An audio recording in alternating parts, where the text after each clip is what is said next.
Okay, here we go. Well, good morning, everybody. This Good is, morning, oh, or whenever you're listening. or whenever, good afternoon. I cannot stop saying good morning. It's ridiculous. This is welcome back to our 51st episode of Dad So Hard. Last week, we just had our, what I want to say Half-Life anniversary. Reunion episode? Reunion. It was a reunion episode. It was our golden anniversary because it was our 50th.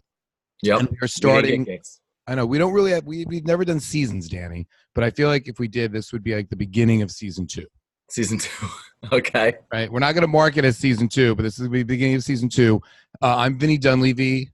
Danny McCartney. And we are two dads, two guys who work, two friends who like to talk about dad life and the trials and tribulations of what we go through. Anything else, Danny? No, that's pretty much it. You nailed it. And we are excited.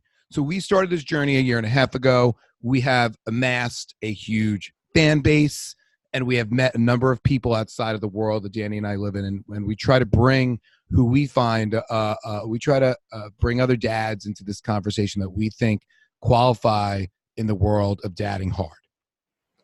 Right, Dan?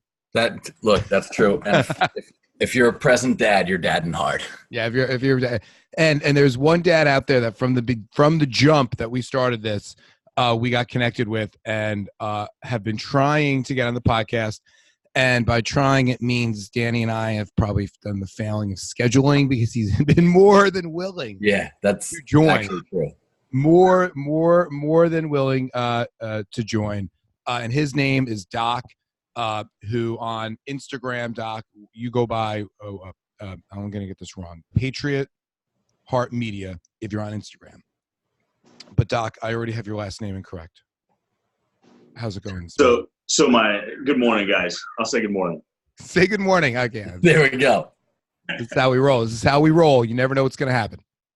Yeah. So, Doc, my shoot last name is Ashby, but I'm an author and I use a pen name. So more people probably know me numbers-wise as Doc Collins, the author, than the handful of people that know me walking around as or Titus and Maximus's dad. That's.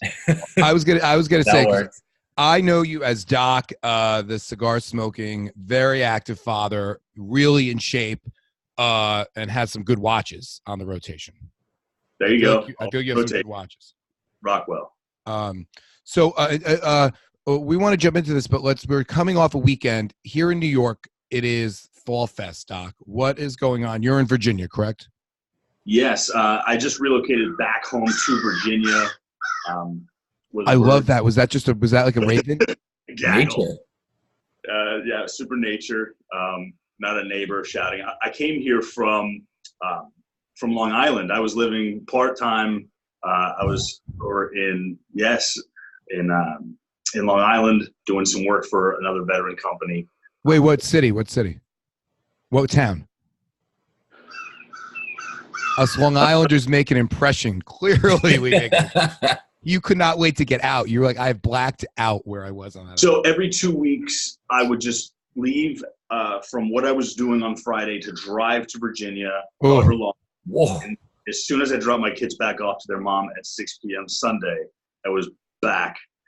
Yes, it was. You actually probably drove. Danny, he may have driven by your house. Did you go through Staten Island and the Outer Bridge crossing on your way off and on the island? I went a number of ways because sometimes I would do like sales and I'd be in one of the different boroughs. Yeah. I would Williamsburg, Brooklyn, New York to Williamsburg, Virginia. Yeah. Oh my God. Oh, that's a rough. Miserable. That's a lot. Rough. So then with your kids, you share. So we've actually had there's a number of things going on here, which is what I'm excited about. Doc, not only are you a veteran, so this is all about Veterans Day is coming up in about a month and a half from now in November. I believe we may or may not have a huge veterans following in the military. If not, this is the beginning of it, and you're going to help us get there. You're about to. Awesome. Right, because there's definitely different challenges that military men and women, but military dads face. And then you also have joint. Would you call it joint custody or shared custody? Joint shared custody, as it's worded in the policy. Nice. All right. Which is a whole nother dynamic of dadding, because I think some guys can have joint custody, which just means they can go party with the new wife and send a check-in. which is not a dad. That's not dadding hard if you're just gonna Absolutely not. send the bill and run. No. So what is your how often do you then see your kids? So every other weekend, Friday 6 p.m. to Sunday 6 p.m. Nothing restricted from anything during the week. If they've got a school function, I'm there. If they don't have a school function, I might just show up. Awesome. And I like being available as a self-employed guy. I pay my bills in fitness, but I'm an author. So I can do field trips. I can do the stuff during the day that, a lot of times I didn't have the opportunity to when I was enlisted.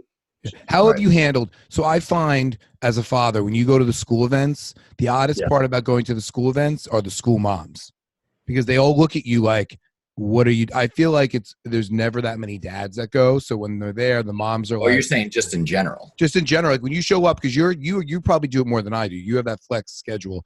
So like you're probably, I would argue, in Virginia, one of the only dads that's showing up to a field trip. I would say the only. No, I'm not the only. Okay. I'm probably a cartoon character to the other parents. That's the best way to be. Who is it? Well, I mean, last year, this is my beard coming back, but I mean, I look like Aquaman for my son. Maximus was like, "Hey, Dad, can you just look like Aquaman for Halloween?" And this is like last year. And then he's like, "Can you just keep looking like that?"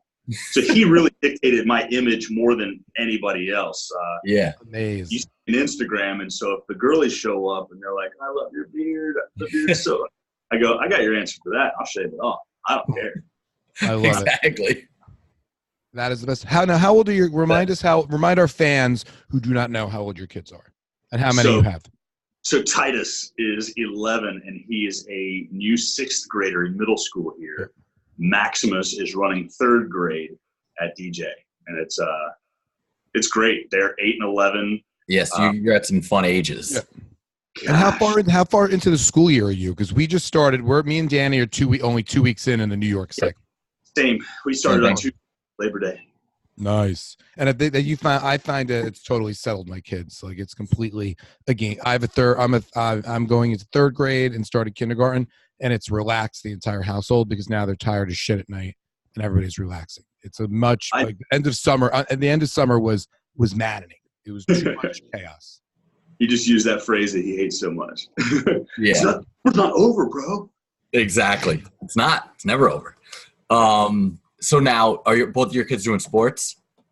Yes. So they've played upward basketball. Titus has played upward basketball, which is like youth league around here, for 4 years. Okay. And Maximus played his first year last season, and he picked it up right away. Yeah.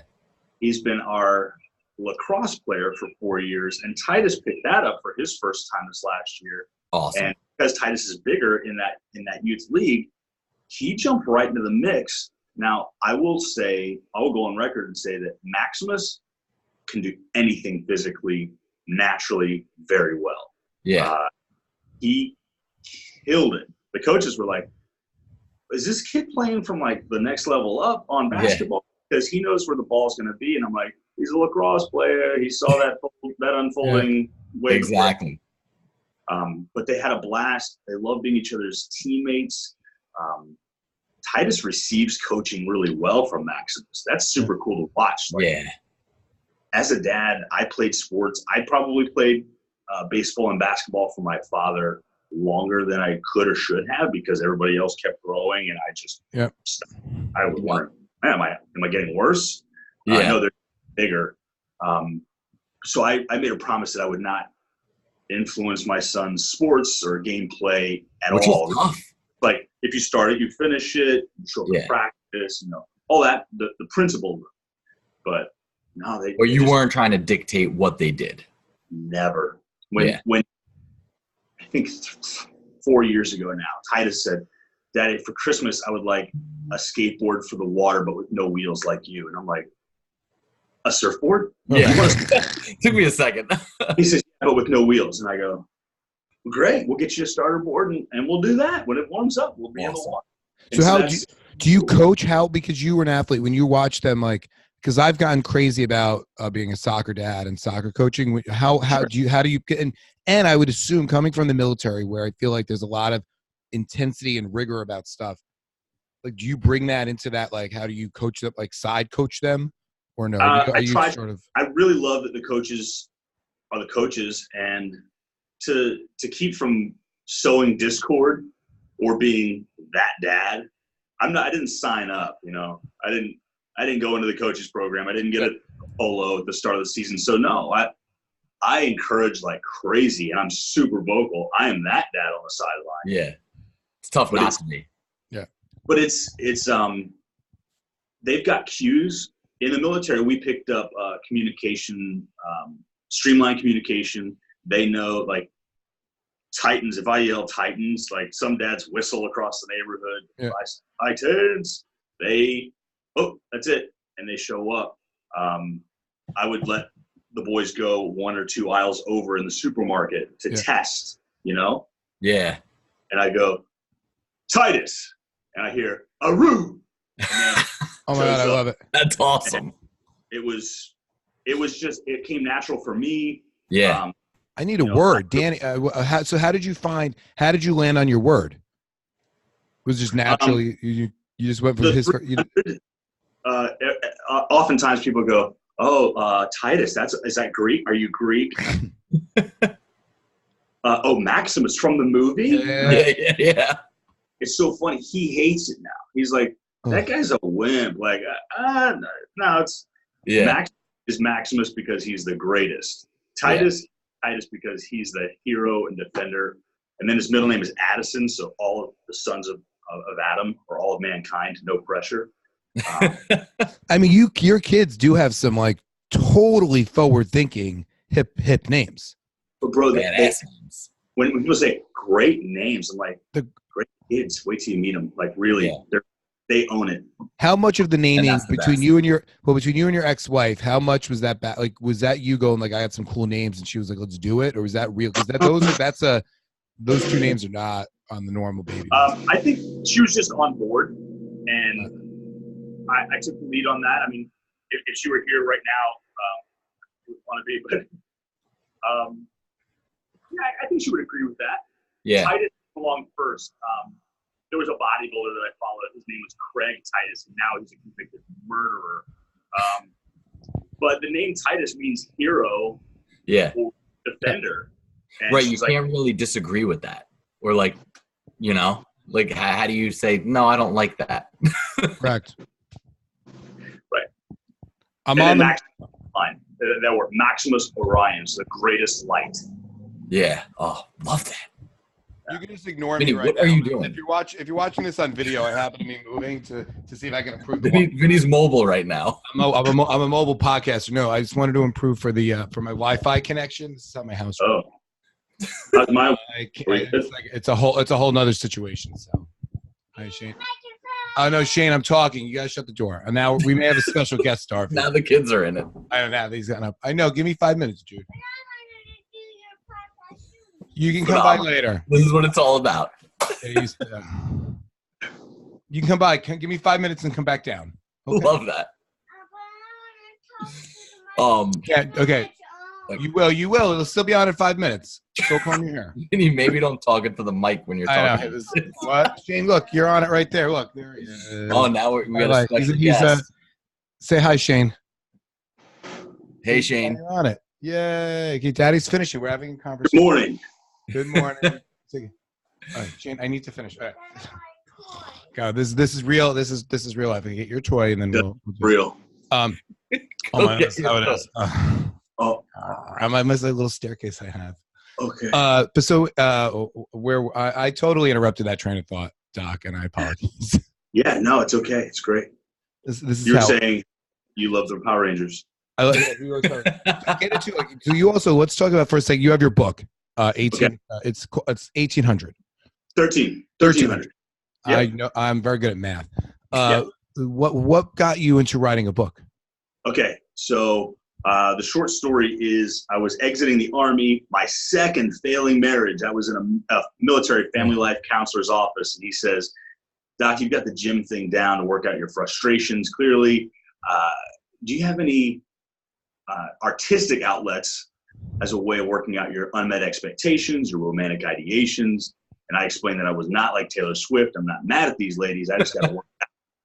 Yeah. So he start by writing it down. You can maybe sing about it later. And so I discovered, really at 34 years young, I just found catharsis in writing. And then when my nurses stole my legal pad off of my cart when I wasn't looking, they go, "This is what you're writing?" And I'm like, "Oh no, you think I'm a pervert?" They're like, "No, like this is good and you should keep going." And so they were my first test group of like military romance. When I say looking like I do, kind of a tougher exterior, I can be received one way. But when I say, I write military romance, they go, "Military, oh." So I don't think I knew it was a romance novel. I thought, for some reason, I thought it was more of a memoir of your experience. Not all, no. Nice. It is absolutely, it was misinterpreted at first. Like I was literally writing what I hoped for, what I wanted in a relationship. And it's not 50 Shades. It's just more Nick Sparks with a machine gun, I guess. Yeah. Right. The female protagonist is a service member. So I flipped the script from having a damsel in distress being rescued by G.I. Joe. I thought that was played out enough. Yeah, totally. I just used both parts of my life. Like I turned 29, I turned 30 at basic. So I lived before the Army. I knew there was life before that. Right.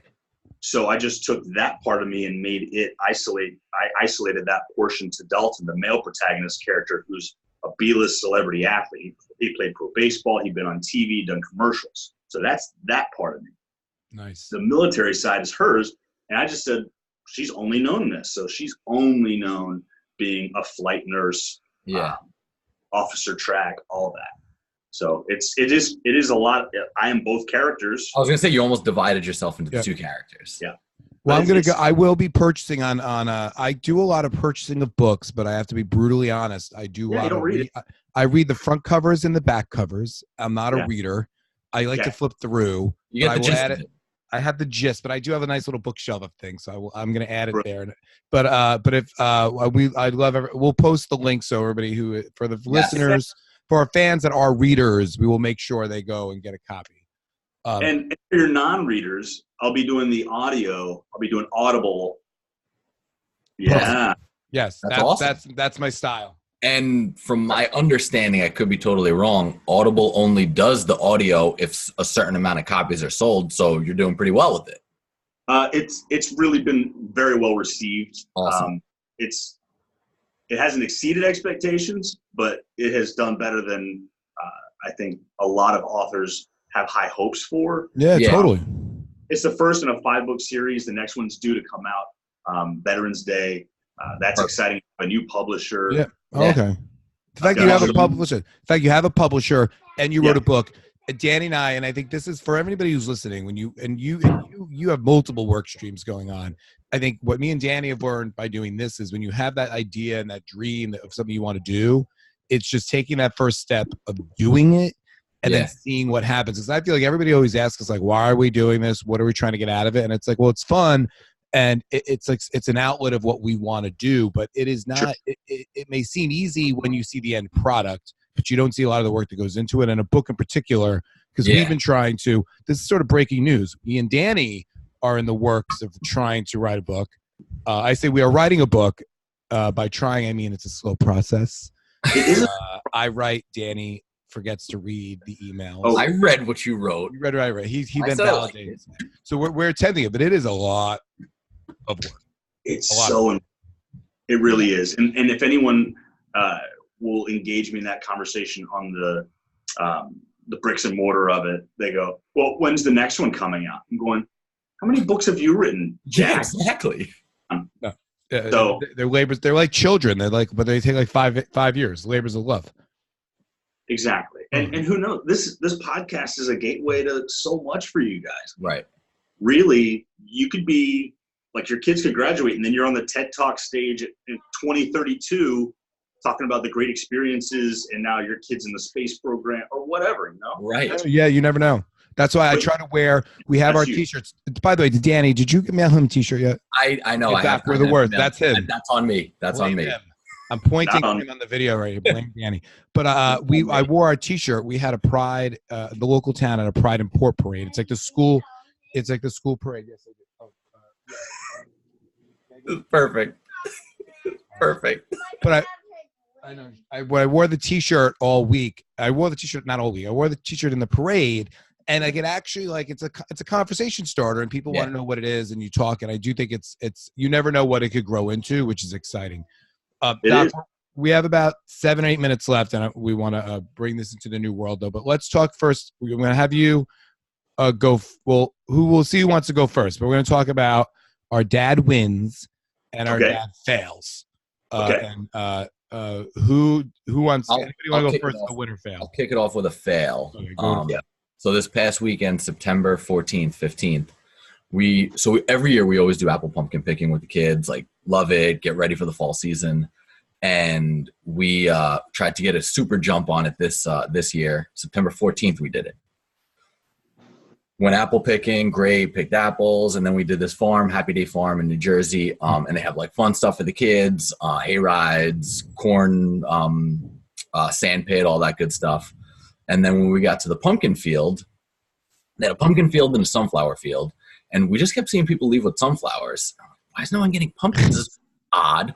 So we're going into the pumpkin field. We're the only ones there. We picked our like 3 or 4 pumpkins. But are you picking them off the vines? Oh yeah, off the vines. The ones by me just take all the pumpkins and put them in a big pile. I don't like that. And that's not pumpkin picking.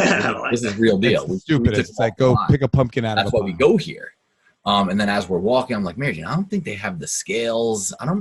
It's weird. I don't see anyone with pumpkins. And then I see a sign, October 1st starts pumpkin picking. So I'm like, all right, well, we're still with pumpkins. We can't do that. So kids, we got to put these pumpkins back. So we had to literally rip the pumpkins out of our kids' hands, put them down.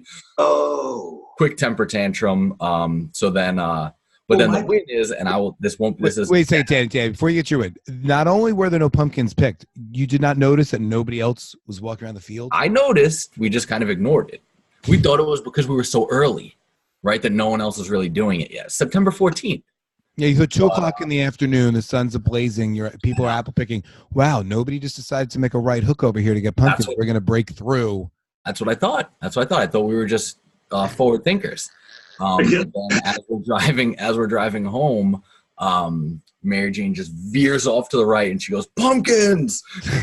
And there was a store that was selling pumpkins. So we had them pick out their pumpkins and then carved them later. So that was the win. You carved them already? It's like it's the middle of September. They're going to rot in 2 weeks. Yeah. Like the kids want to carve pumpkins, we carve pumpkins. We're basically just going to have to buy a new wave of pumpkins and carve those too, which I'm fine with. I like doing that stuff. Okay. Insane. Doc, what's your win or fail of the week, Doc? The big win for the 3 of us was I got them iPhones. Nice. When they had watches, like a gizmo watch, there are only 9 contacts that you can load in. Yes, those watches those have started to be big in the elementary school here, and they're good. Yes. Like geolocation. Right. So their mother got them watches. I thought, cool. Can you add my name and my phone number to it? She said, it's already full. Come on. But I'm the other half of what made it. Yes. I should have been the second name in. You should have been number two. So no room for me. She says, if you want to keep in touch with them, you can get them watches or phones. So I did. Yeah. And so you're gonna block her number on the phone. That would be the best. That would be like, sorry. I preset phone numbers and gave them cool contact pictures. Like, this is me. This is Grandpa. Yeah. Oh, that's sweet. Got custom ringtones. You know, I got the marshmallow ringtone. They're like, oh, shoot. Oh, the Logic with, the whole thing. And that's actually the way to give a phone, though, is not only did you put the contacts in, but you put contacts with pictures to choose the photos. And custom ringtones. That's real high. That's the attention to detail that makes it. That's a big win. The dadding hard. Up in the cases, in the OtterBox cases, and ready to, like, here, these are your phones. They're like, perfect. Like, permissions, sure, but loaded, Fortnite's on it, kind of thing. Love that. Oh, that's sweet. That's a big win. So on the opposite side, that's a big win. What is the fail? Where is the mistake of the week? The fail this weekend. So I have the opportunity as a personal trainer to train people from all different ages. One of my clients is my 80-year-old music teacher from elementary school. So now I'm teaching her, which is really rad. Yeah. She dropped it in my ear that I could do like a build your own whatever for a meal. We've done like baked potato bars and stuff where you throw all the crazy stuff in it. Yep. She said, you help them build their pizza this weekend instead of just ordering it from the guy on the corner. And I was like, that sounds like a great idea. Yeah. I think I'll do that. And she says, you're just saying that you're not going to do it. And I was like, I'm going to do it. So the boys on, I guess, Saturday afternoon, right after breakfast, are going, what's for dinner? And so I said, well, it's pizza night traditionally. And they said, Capriccio, which is a spot around here. Yep. And I said, how about we build our pizza? And Maximus just looked at me like, out of what? I'm like, out of pizza ingredients. And so we went to the supermarket, got a whole bunch of crazy stuff. And we got everything except the crust. Ooh. Can't. I mean, first of all, the fact that you attempted to do this from scratch. We unpacked everything. Oh, you're mad because you're Italian and you're like, we make the crust, And so when I do my pizza making, this is the Dunleavy trick. You go to, if I was you, I'd go to Carpaccio and say, give me $12. I want a deconstructed pizza. And they'll give you the dough separately, their sauce and their cheese, so their kids can make their own pizza at home. And then you know it's going to taste good. And it's 3 ingredients. You throw some oil. You have to do the dough. I like to do garlic and oil, then the sauce.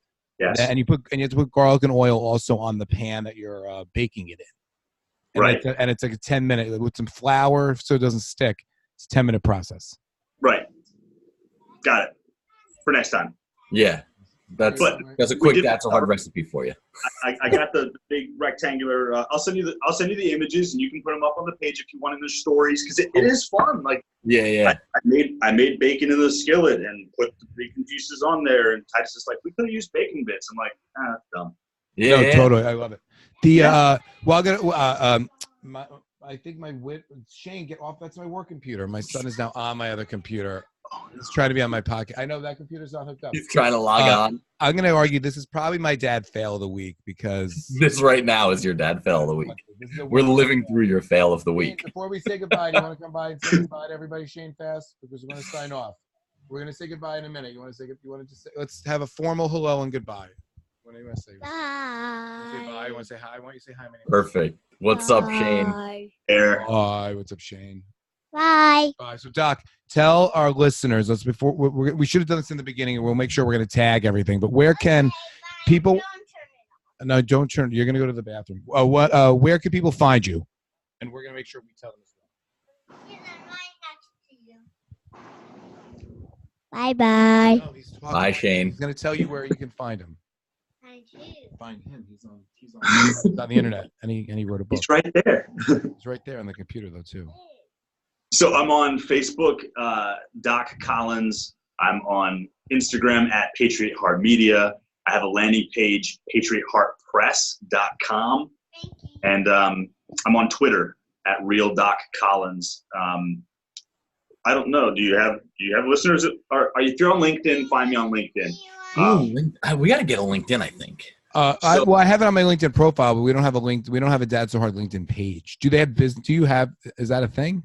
So yeah, I do public speaking, and so that's a thing I want to develop more of. I'd love to speak on leadership and service in the hospitality industry, in parenting. And are you going? Did you sign up? So me and Danny are signed up for the Dad 2.0 Summit. Next, it's in Washington D.C. It's around the corner from you. It's like in February. Send me the link. I'll send you the link to it, because actually I think today the today's date. They were asking for people to be speakers, but you can go. It's not that expensive, but it's like a dad blogger conference thing that we discovered. So great, we should go shopping. I'll bring some cigars. I'll bring some top shelf whiskey. It'll be fantastic. Perfect. Yeah. We'll send that info to you.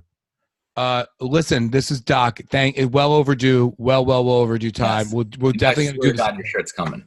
Yeah, and Danny's gonna mail you your shirt. Wait, let him know your size. I'm assuming a large. He did. But I mean, make sure that the return address is there so I can send you some cigars ahead of time. Beautiful. And Danny, I won't include share with mine. you. Just include mine. Yeah. Okay, thank you guys. Listen, have a great week. We love it.